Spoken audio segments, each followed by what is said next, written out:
National Weather Service in Tulsa has issued a severe thunderstorm warning for Creek County in northeast Oklahoma, Tulsa County in northeast Oklahoma, Rogers County in northeast Oklahoma, Mays County in northeast Oklahoma, Delaware County in northeast Oklahoma, until 7:45 p.m. Central Daylight Time. At 6:58 p.m. Central Daylight Time, National Weather Service Doppler radar indicated a line of severe thunderstorms extending from near Bonita to Sapulpa, moving east at 50 miles per hour.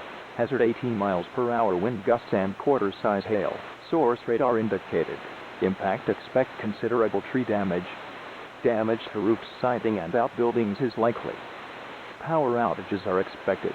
Locations impacted include Tulsa, Broken Arrow, Sapulpa, Claremore, Pryor, Bonita, Grove, Owasso, Bixby, Jenks, Catoosa, Collinsville, Sand Springs, and J.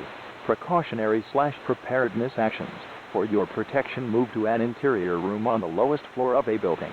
Torrential rainfall is occurring with these storms and may lead to localized flash flooding. Do not drive your vehicle through flooded roadways.